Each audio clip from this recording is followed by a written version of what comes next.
Hello, horror fans. Pete here from the Lasser Cast, where we review movies and TV shows that are all about horror. And today I get a chance to talk to one of my favorite horror writers and a friend of mine, Mr. Joshua McMillan. Josh, welcome back to the Lasser Cast. Thank you for having me. It's a privilege to be here. Josh has been on the show a couple of times now at this point. He was on when we reviewed Moloch, which is on Shudder, and then he came back when we had a little panel and we discussed Halloween Ends, and we also discussed Hellraiser, the reboot. And so, Josh, right off the bat, I know that you have a big love for Michael Myers and the Halloween franchise. Was that movie, Yeah. was the 1978 Halloween your introduction to horror? No, I mean, it was there with my initial introduction, but my initial introduction really came from my mom. My mom Okay. loved having it on the TV in the background while she was cleaning the house or whatever. Um, she didn't really shy away from letting us watch what pretty much whatever we wanted. If it had like way too much nudity or anything like that, she had an issue with that. Yeah. But horror movies she didn't really care about. My mom, I will say my mom's not a big slasher fan, but she Hmm. did enjoy Halloween. My mom liked more of like Your Rosemary's Baby or The Exorcist.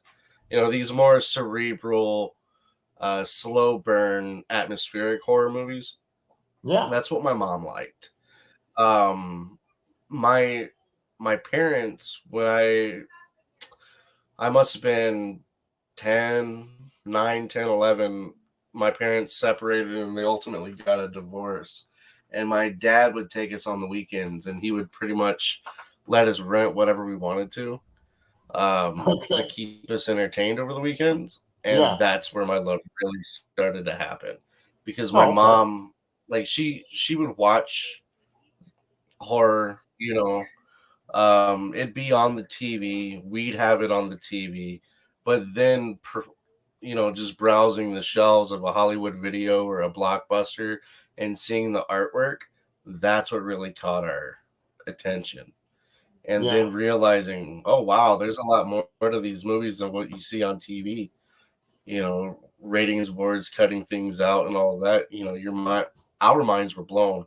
I have a twin brother, and him and I would just go back and forth. We still to this day we go back and forth trying to one up each other on horror movies, and I've yet to beat him. He introduced me to a Serbian film, and I haven't been able to find anything that tops that as far Right, right, as disturbing.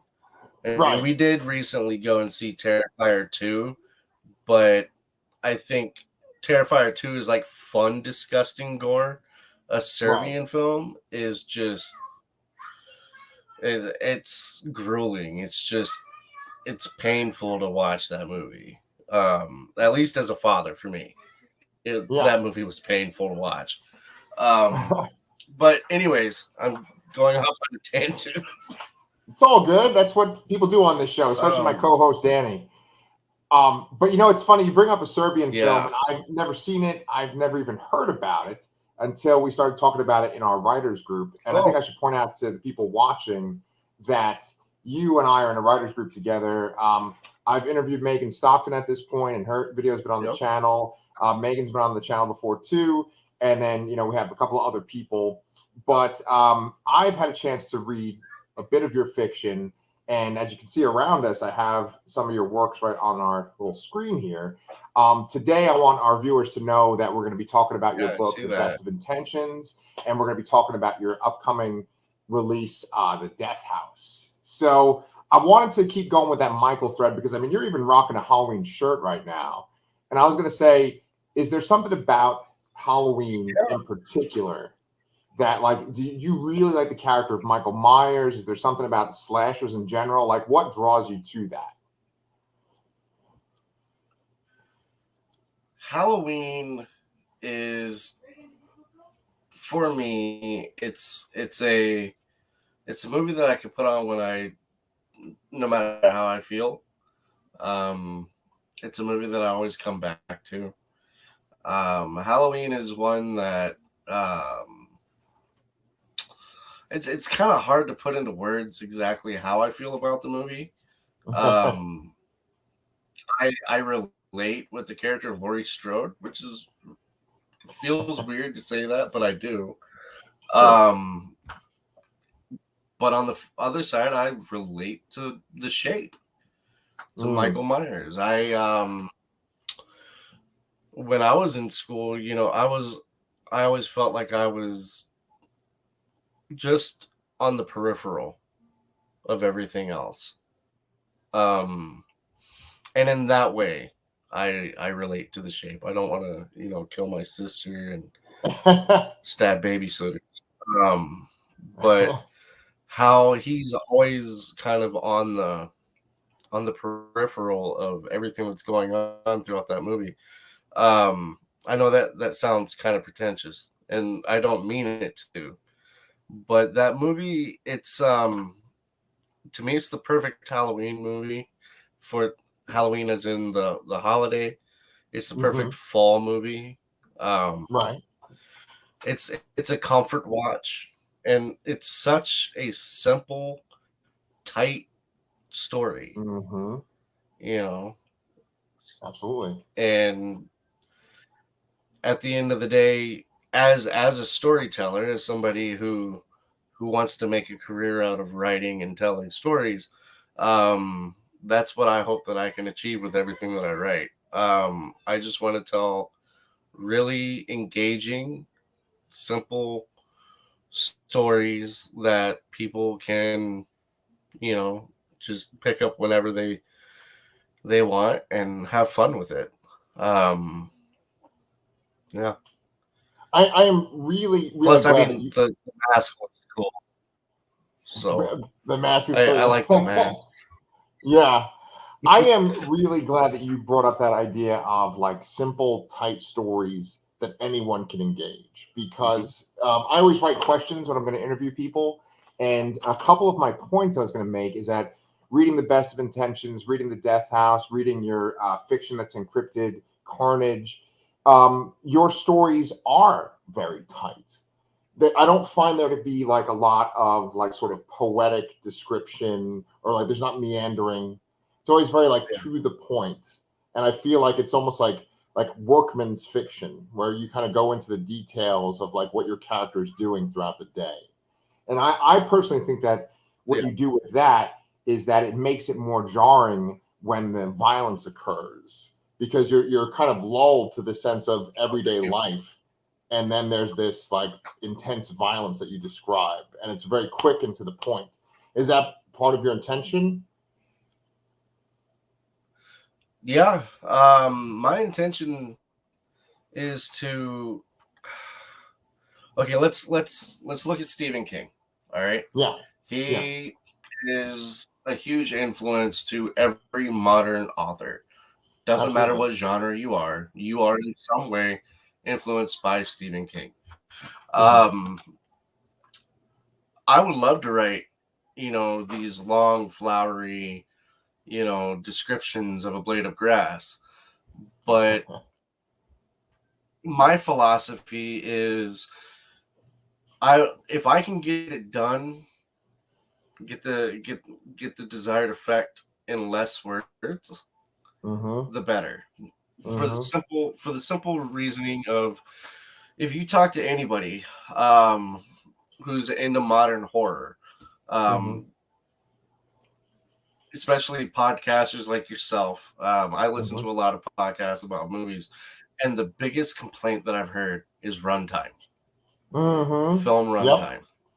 Yeah. You know, me, I'm okay with a 3 hour long slasher movie. All right, Terrifier 2 was wonderful for me. I could have gone another half an hour with that. Hmm.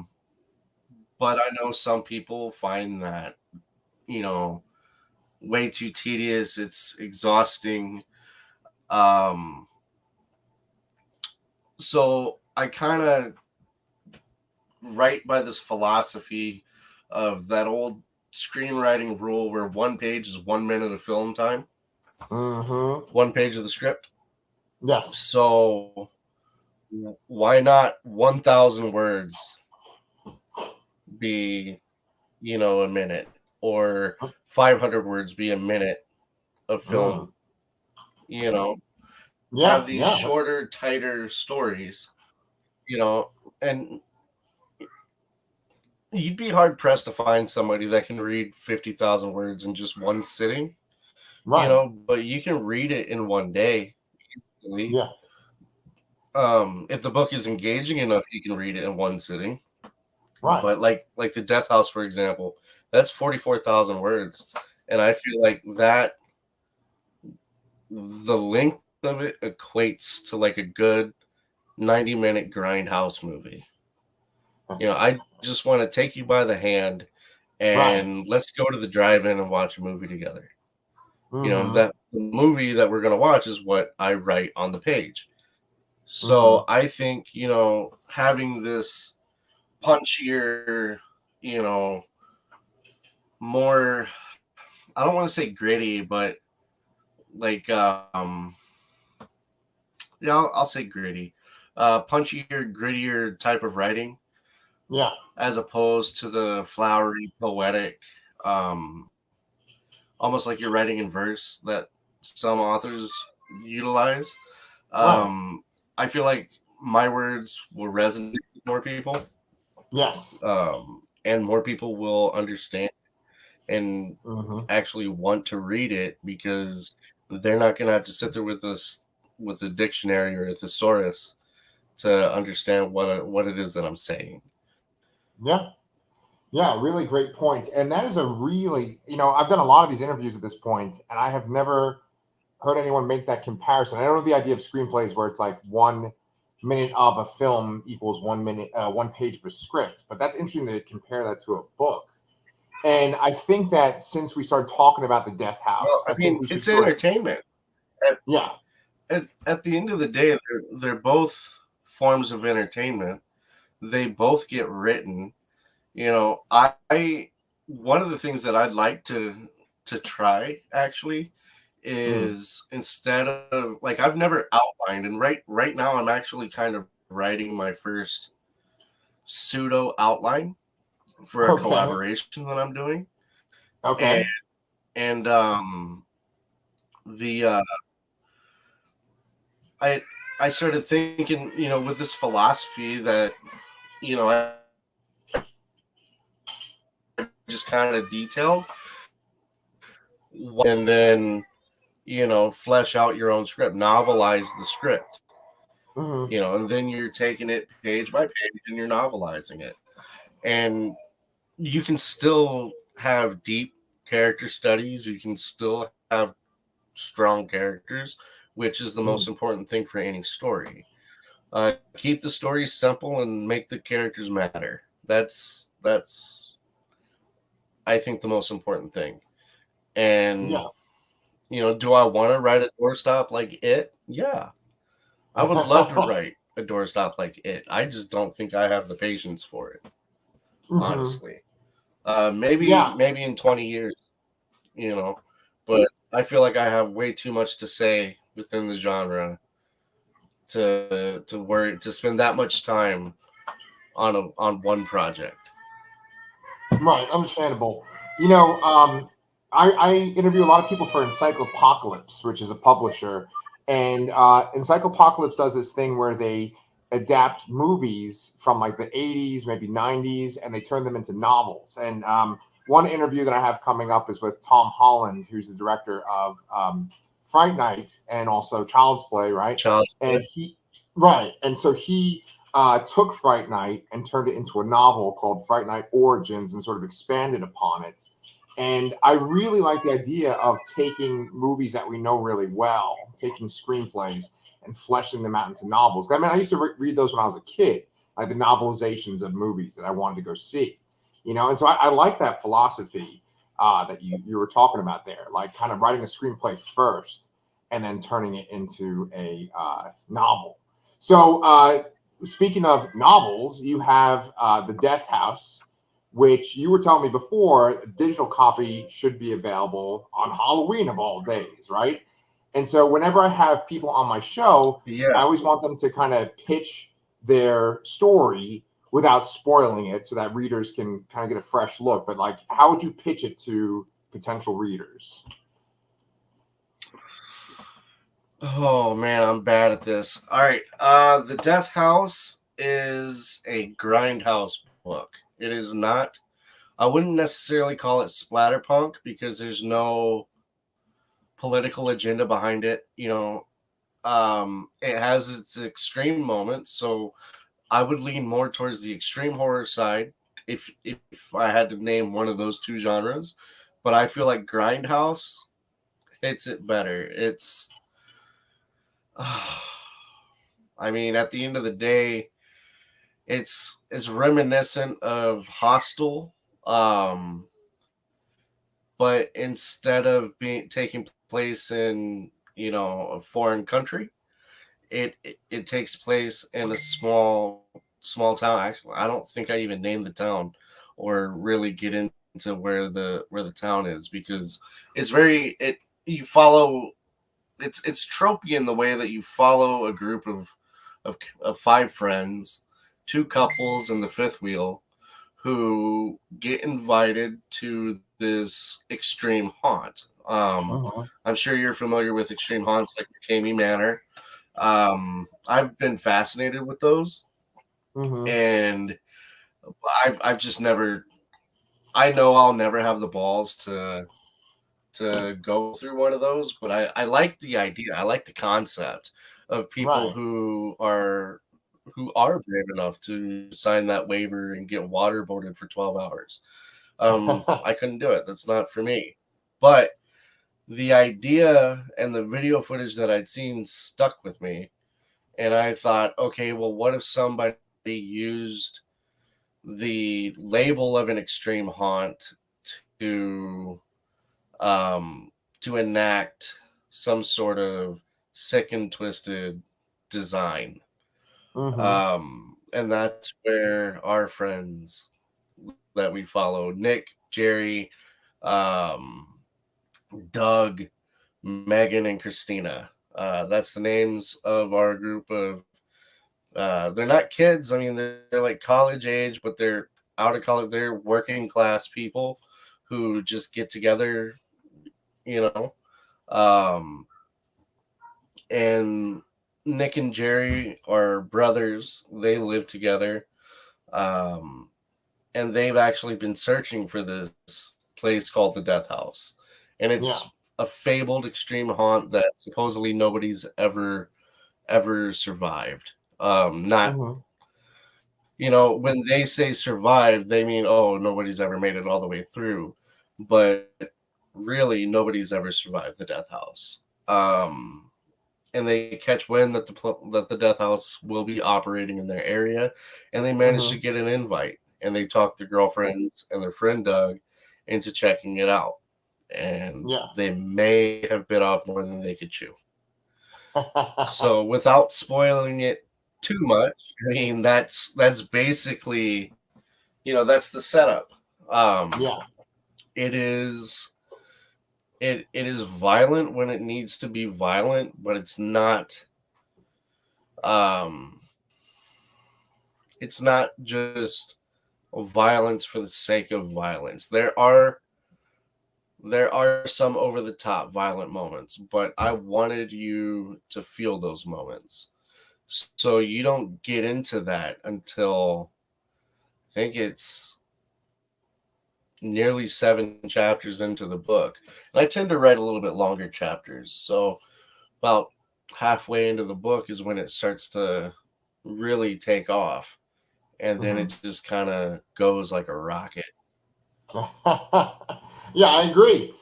And well, I was gonna say, I kind of ask this question a lot of horror authors because it really intrigues me, this subject matter. you kind of said before that you are a bit of a pantser, that you're essentially writing your first outline because you're doing a collaboration now. As a pantser and as a horror writer, obviously there are sort of gruesome kills in this book, right? There's disturbing things that happen in this book. I always think of disturbing deaths as sort of like set pieces in a movie, like an action movie. This is the scene that's on the boat, and this is the scene, that is at the top of the trade center, right? Oh, that's a bad reference. But anyway, what I was gonna say was, do you have those sort of kills, those kind of horrific moments in your head first, and you work them into your story, or is it like they just kind of naturally happen as you are getting deeper and deeper into the narrative? I could say both happened with the Death House. Okay. I knew there's one character, and it's this scene is one that I think if this book is going to be known for anything, it's going to be known for this scene, and it's going to be known for, it's got a little bit of a rock and roll ending that I really, really like. And everybody that's read it that I've reached out to and chatted back and forth with, at least outside of the writing group that we're in, like Christina Pfeiffer from the Mothers of Mayhem, Samantha Hawkins, she's a TikTok book talker, and a couple other reviewers, they all really dug how I ended it, because it kind of just ends, but it's kind of like a big, like, fuck you kind of ending, right? And you'll understand, the watchers, listeners will understand if they read the book what I mean by that. And it's a kick-ass ending. So, but this scene in particular, there's an emotional weight to it, and there is a level of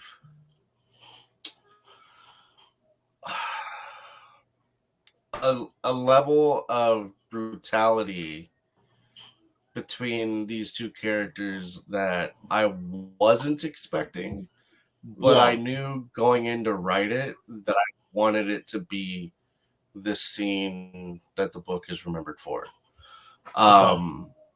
It comes shortly after,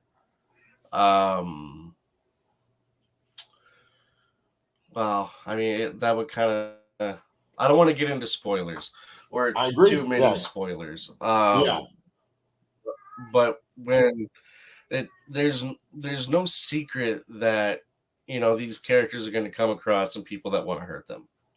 With a title like The Death House, and with the way that I've set it up, and you read the back of the book, it's, obviously these kids have bit off more than they could chew. The first couple that wake up in the Death House, they have an interaction with some people, and everything kind of just fires off, and they're in an immediate fight for their life. And they manage to persevere, and they manage to come out on top, and they know they've got to find their friends and try to get the hell off this property. And the scene that they walk into is probably the most violent and brutal thing I've ever written. And in terms of description, so the gore hounds, I think, will like it, but I think a lot of people who fully immerse themselves in splatterpunk and extreme horror, it's gonna be old hat to them. But I think that the scene, I think it'll rank right up there with some of the best books of those subgenres. But I'm biased because I wrote the damn thing. A lot of people that I've shown the book, Mhm. that I've read the book, that I've read that scene. Um, my concern was that it would come across a little too try hard, Mhm. but Mhm. everybody said that it reads wonderfully. It's a disgusting scene. It's a painful scene to read, and Yeah. it's very violating. Um, Mhm. it's probably the most uncomfortable scene. Maybe not the most brutal, but the most uncomfortable scene that I've ever had to write. Um, And so when so you write yeah. something like that and you've got it on the page, like how do you feel afterwards? Like I know Gabino Iglesias, I've never interviewed him, but like I know that like when he wrote The Devil Takes You Home, he said that he had like a hard time sort of like just processing writing this horrible stuff that even though it happened to children and things like that, that he kind of needed time by himself and he had to like just kind of watch happy things. Do you ever find yourself having to kind of recover after writing some really disturbing things? Um, yeah. After that scene in particular, I did. Yeah.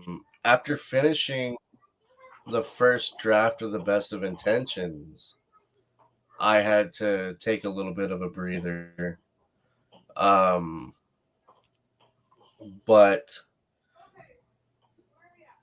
I have a strong stomach and I can Mm-hmm. handle a Mm-hmm. lot when it comes Mm-hmm. to heavy subjects. It's almost impossible to offend me. If anybody's going to do it, I'm going to do it. And I haven't Yeah. completely offended myself yet. But while I haven't read nearly enough of the man's work as I feel I should have, but the author Joe Lansdale, I think Yeah. Oh you've yeah. interviewed him. Yes. Yes. He Yeah. uh he he has a saying that I really love, and Yeah. it's right like everybody is dead. Right. Right. Um, I can't, okay. Um, there for a little while, I had my biggest struggles with writing, horror and disturbing scenes or anything like that.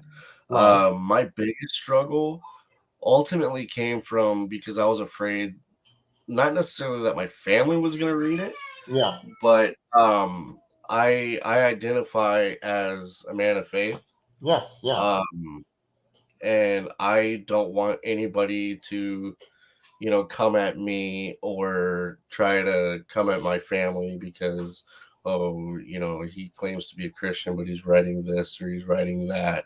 Yeah. And at the end of the day, these are just books. Yeah.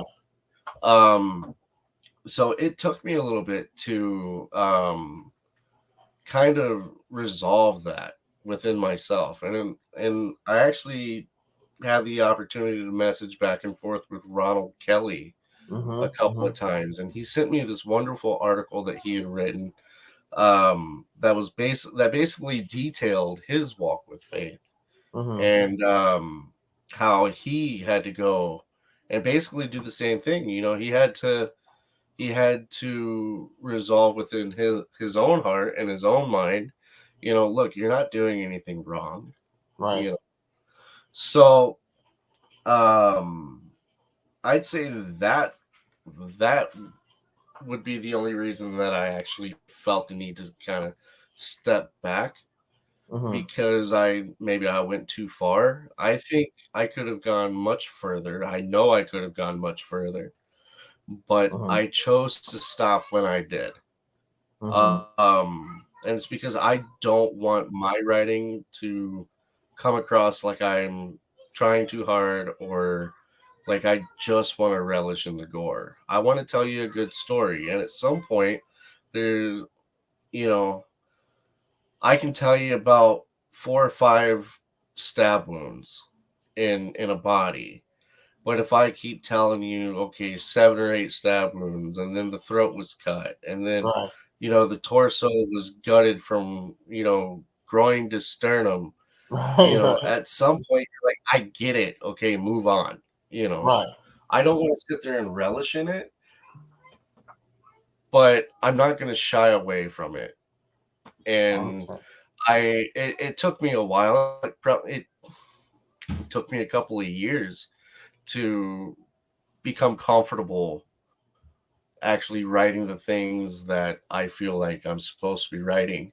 And that is, the Death House is it's part of the reason I was never fully satisfied with the Death House in its original version. It was a short story that was published in an anthology, Oh, okay. and I just wasn't happy. And it was actually a creature feature too. The Death House was still similar. Hmm. Some of the characters remained, um, Right. but it was like a shape shifting like creature that was behind Mm. everything that was going on, and I Oh, did away okay. with that because I wanted to touch on the nasty business that human beings can do. Yeah. Um, so hopefully I succeeded, and hopefully that wasn't just a long-winded tangent that didn't answer your question. No, no, it does, and I mean, it brings up a whole bunch of other things too, right?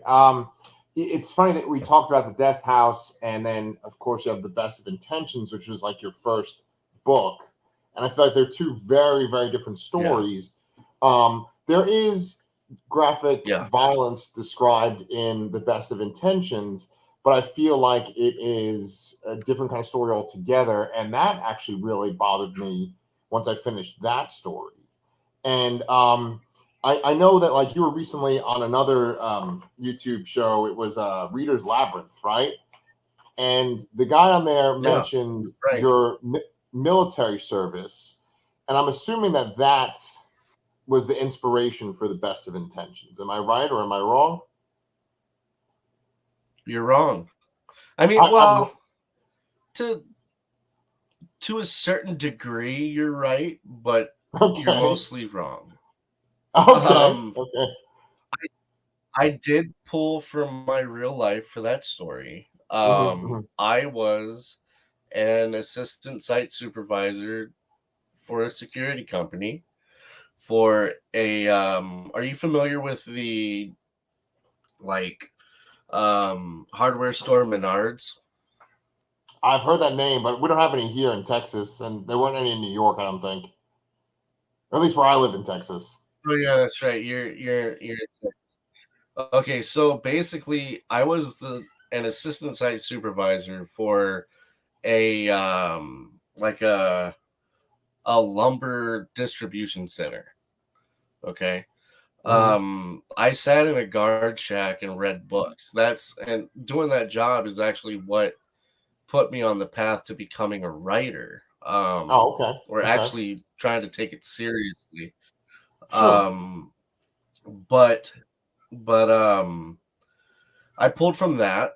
There are some real stories. There's a character in The Best of Intentions that gets caught sleeping on the job. That was my Right. brother. My Oh, brother okay. got, Okay. everybody, yeah, everybody pulls from their real life. Yeah. Um, they just write a fictional account of it. Um, but a lot of the war stuff that's in there, the combat stuff, Yeah. that is stories that have been told to me from friends of mine that I was in the service with, um, family members that were Sure. military, things like that.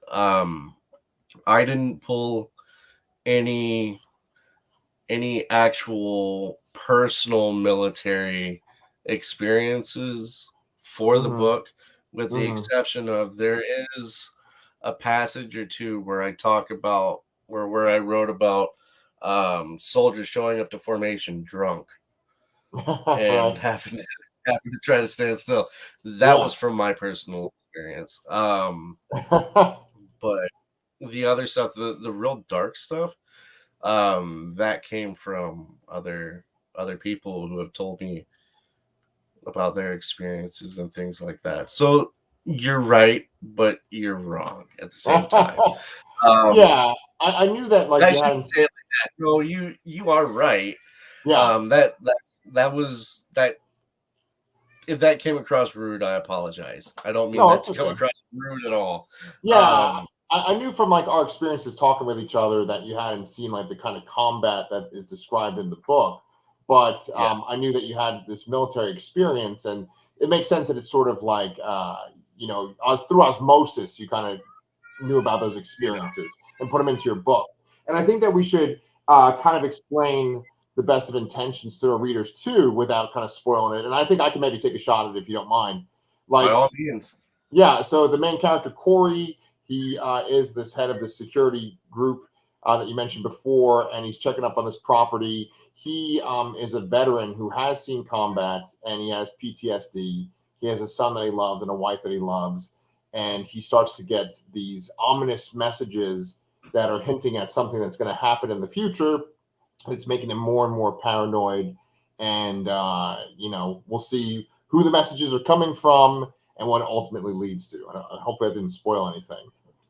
No, I don't think that spoils anything. When I pitched the book, I the when I pitch it, say at a convention, Mm-hmm. if I put the book in somebody's hands and I'll tell them, so this is a book that deals with a man suffering with PTSD who has allowed himself to get too involved with alcohol. Mm-hmm.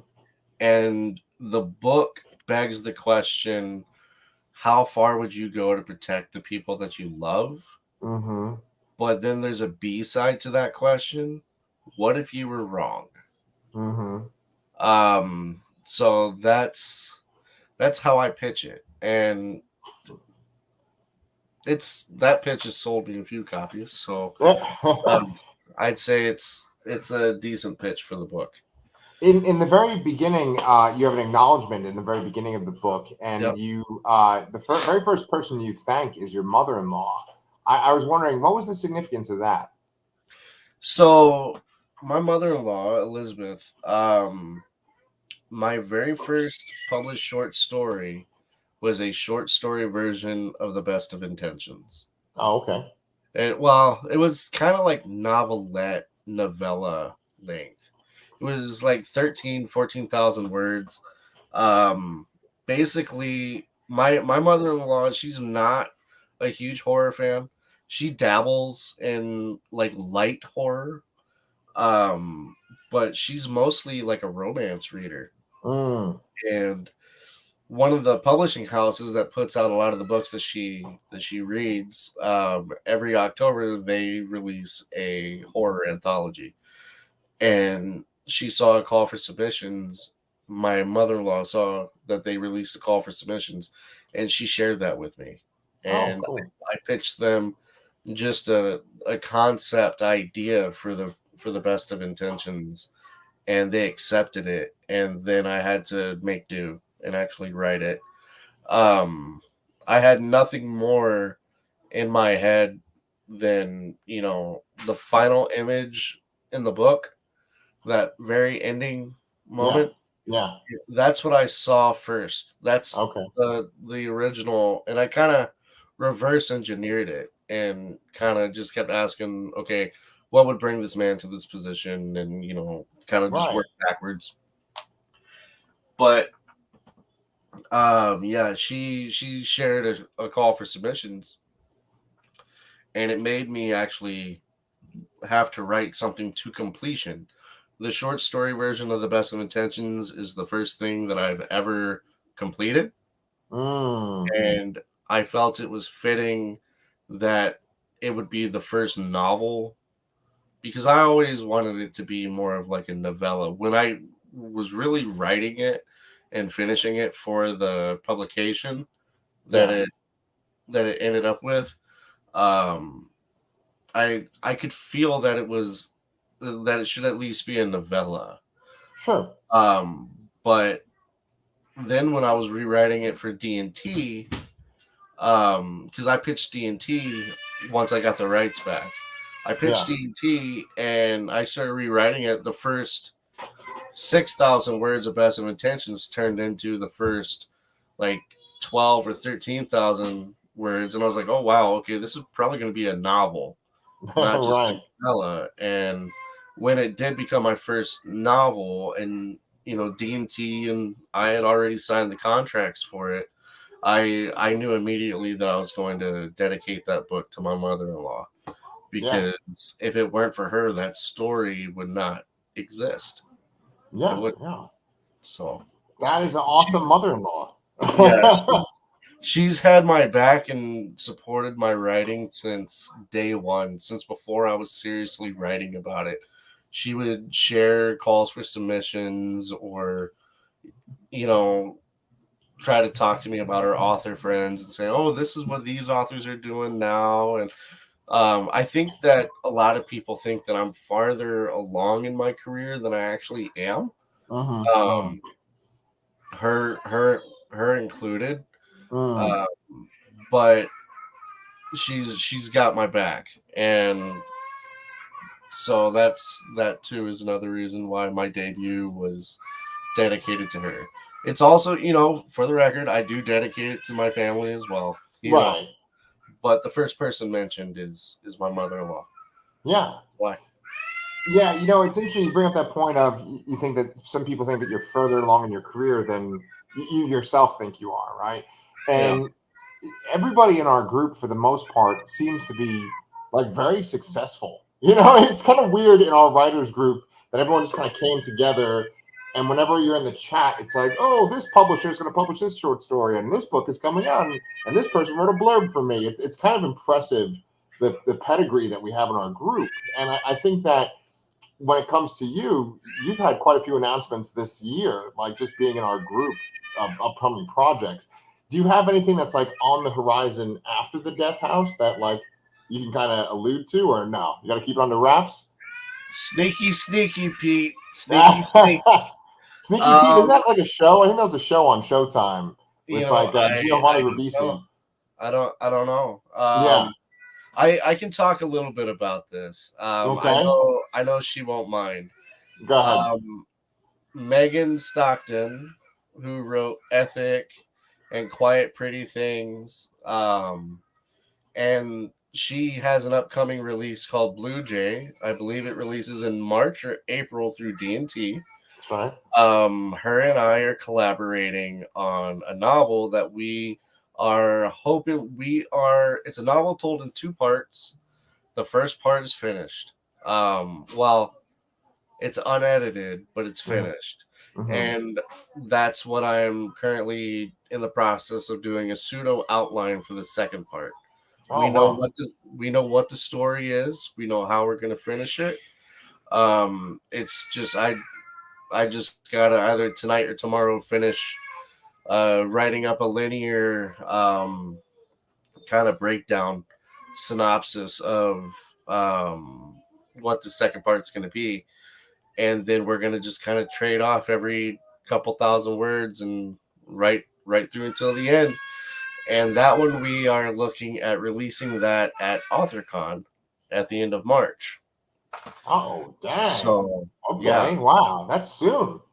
it's going to be a quick turnaround, but with the two of us working on it together, Yeah. my editor Mary Danner, she's already signed on to edit the book. So I'm hoping the book will be in Mary's hands by mid to late December. Nice. Okay. Yeah, and if that's the case, we'll turn it over into Mary's hands, and then let her chop it up and edit it while we start shopping for a cover. We don't have a title yet. It's currently untitled. Mm-hmm. I think we're gonna title it once the book is finished, once the initial writing is done. Yeah. But that's what's coming immediately next. Okay. I was invited the three after that. I have 3 other publications that'll be coming out, all 3 of which are through D&T. I'm not Okay. sure how much I can talk about each one, but I can give a little bit. Sure. The Wow. first one is a short story.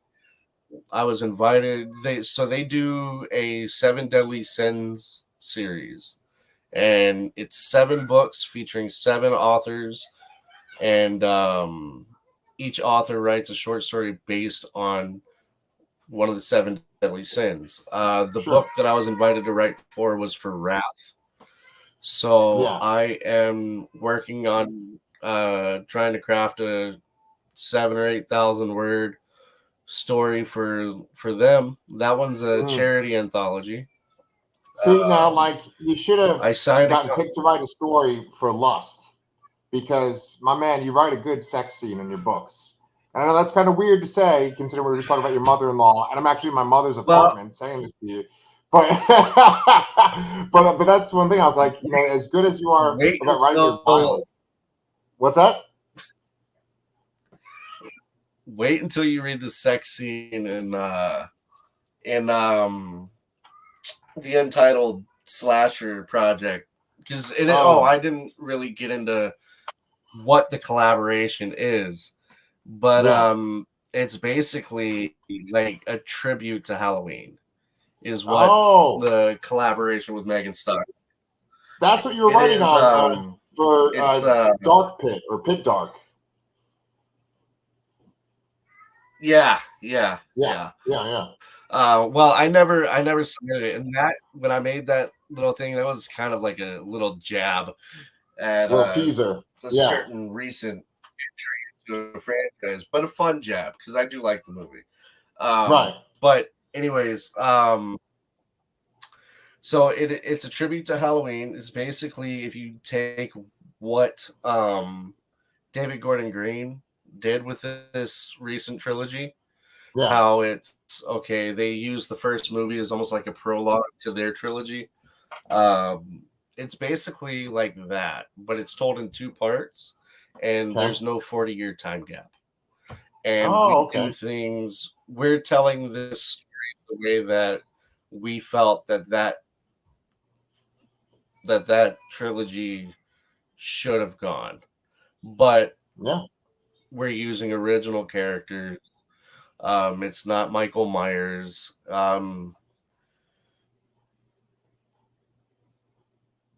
It's kind of hard to get into, but it's very very Halloween. It is very Okay. it is a blatant homage to Halloween. So anybody that enjoys Halloween, I think, will dig the book. Uh, Oh, then I've got the Wrath story. I right. signed a contract for my next novel through D&T. That'll come out. Whoa. I believe the release date is set for late October of 2023. So 1 Whoa. year from now, Yeah. that book will be out. That one's called Devil's Night. That Oh, one yes. is another slasher style story. Mm-hmm. Yeah, you read a little bit of that one. I think you read the first like 10,000 words or so. What I sent to D&T um, to see if they'd be interested. Yeah. And I I'm a big also fan of sent that one. them another one. Yeah. No contracts have been signed about this one, so I don't know how much I can say about it. But D&T has expressed interest in another novella, potential novel called "Till Death Do We Part," which is it's um it's a bit of a revenge story. Um, yeah, and that's all I'm going to say about that one right now. It's a You should revenge story change. called "Till Death." You should change your name, like for your author's name, like just like George R. Martin or like J.R.R. Tolkien. It should just be like Joshua D&T McMillan. Considering like that's your like No, future. I love D&T. D&T took a chance Yeah. signing me. I was unheard of. I'd had a couple of short stories published. They brought me on with ABC's of Terror Volume 2, and I wrote a story for them called Wise for Yellowstone. And, you know, they were, at that time, they were only doing these anthologies.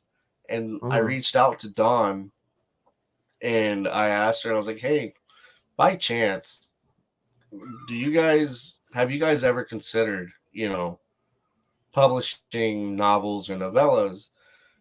And she, months later, when I heard her tell this story on the podcast, I realized, wow, how crazy this is.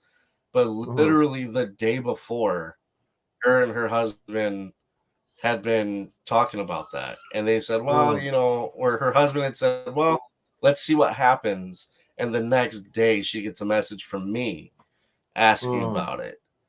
And, so I sent them the original story for The Best of Intentions, and they felt it would be marketable, and they were willing to take a chance.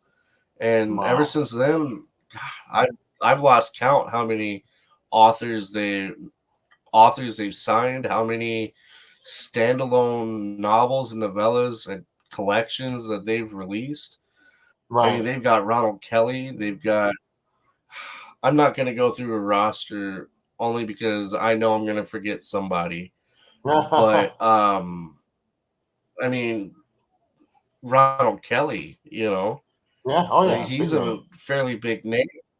And one of the biggest. He jumped at the chance to work, That's freaking awesome. So I love D&T. I would bend over backwards and walk through hell for Dawn. Yeah. Because she was willing to give me a chance, Yeah. Hopefully as these publications come out, the books sell better for them. The Best of Intentions, I mean, it was okay. It's not breaking the bank, but it's a debut, Right. Most people's first books, they don't sell a lot. I wasn't expecting it to do, super crazy numbers. And I don't think D&T were either. I think they were just excited to have a novel out. Yeah. So hopefully these next releases though will do better for them. And I think they will. I think as I keep writing, my stories will be tighter. They'll be better written, because if I'm not getting better at writing, then I'm doing it wrong, So, and hopefully it'll be more financially beneficial for them. I'd love to be able to have my books bring in more money for them. That also will bring in more money for me. I want them to get more money so they can pay me. So, right. Yeah, the Dawn and Tim are amazing. I haven't interacted much with Tim, but Dawn is great. She's such a sweetheart. Yeah, man. Yeah, I can't say. I usually at the end here, I have. Oh, I'm sorry. What were you saying? Go ahead. You were saying I didn't get the last part of that. You said Dawn and Tim are amazing, and then I was saying. Yeah, all I was saying was that Dawn and Tim are amazing. Dawn is just a sweetheart.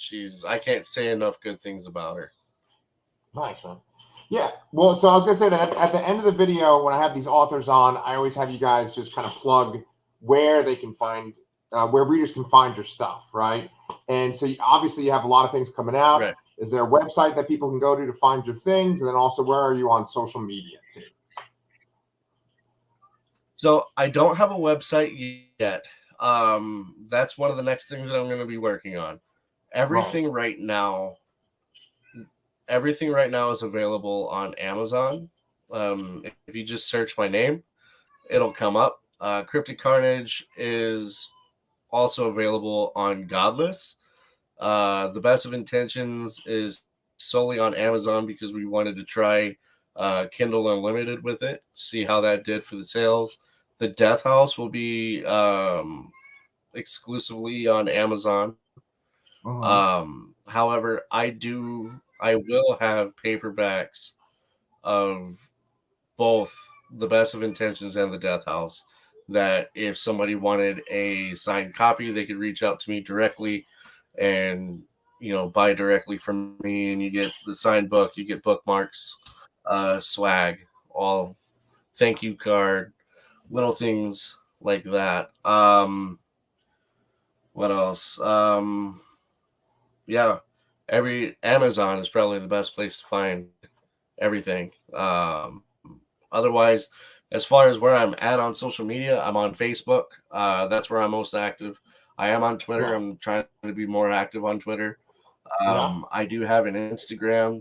If you just search my name, you'll find me. I think my Instagram is at the Joshua McMillan. Twitter is at Josh McMillan88. And then Facebook is just my name. And I do have an author page attached to it. So Nice. Cool, man. Well, I enjoyed talking to you, and you know, I just like hearing about your behind the scenes stuff.